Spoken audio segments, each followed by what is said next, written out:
Hello everyone. हमने आज rules पढ़ने हैं रेगुलर एक्सप्रेशन के। लास्ट वीडियो में हमने पढ़ा था कि रेगुलर एक्सप्रेशन क्या है और हम रेगुलर एक्सप्रेशन के जो बेसिक कॉन्सेप्ट थे वो हमने डिस्कस किए थे, ठीक है। और इसके एग्जांपल भी किए थे एज कंपेयर टू डिस्क्रिप्टिव जो हमारा मेथड था उसको मद्देनजर रखते हुए हमने रेगुलर एक्सप्रेशन से भी वही काम लिया था और डिस्क्रिप्टिव मेथड से भी काम लिया था और हमने देखा था कि कौन सा काम आसान है, ठीक है। सो आज की इस वीडियो में हमने रूल्स पढ़ने हैं रेगुलर एक्सप्रेशन के। रेगुलर एक्सप्रेशन के रूल्स हैं, फर्स्ट इसका रूल है कि any terminal symbol including null and phi are also regular expression.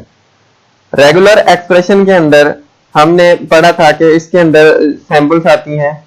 जैसे हम जब भी कोई रेगुलर एक्सप्रेशन बनाते हैं, सपोज ए बी सी, ठीक है, और इसके अंदर अगर हमारा कोई नल है या कोई सैम्पल है फाई वगैरह की, वो भी रेगुलर एक्सप्रेशन ही कहलाएगी, ठीक है। सो बिल्कुल आसान सी चीज है ये फर्स्ट रूल। सेकेंड रूल है union of two regular expression is also regular expression.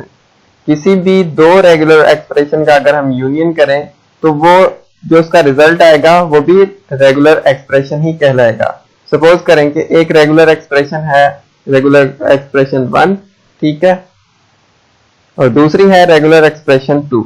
जब हम इनका यूनियन करेंगे, ठीक है, यूनियन का मतलब होता है प्लस सिंबल, ठीक है, यानी कि R1 plus R regular expression 2, यानी कि इन दोनों का अगर हम यूनियन करेंगे रेगुलर एक्सप्रेशन 1 का और रेगुलर एक्सप्रेशन 2 का, तो हमारा जो आंसर आएगा वो भी रेगुलर एक्सप्रेशन ही होगा, ठीक है ना। या आप इस सिंबल की जगह पे यहाँ पे यूनियन लगा सकते हैं, ठीक है, वो आपकी मर्जी है, ठीक है। क्लियर हो गई ये चीज। उसके बाद है concatenation of two regular expression is also regular expression. दो रेगुलर एक्सप्रेशन को अगर हम कंकैटिनेट करें तो जो उसका रिजल्ट आएगा वो भी रेगुलर एक्सप्रेशन होगा।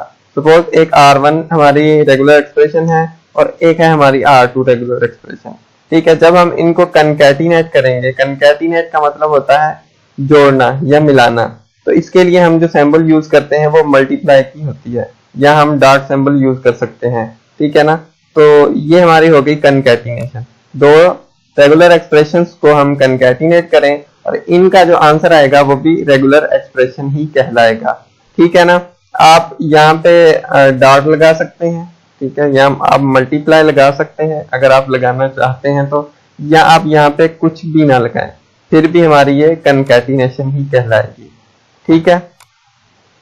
उसके बाद आता है Kleene closure of regular expression is also regular expression.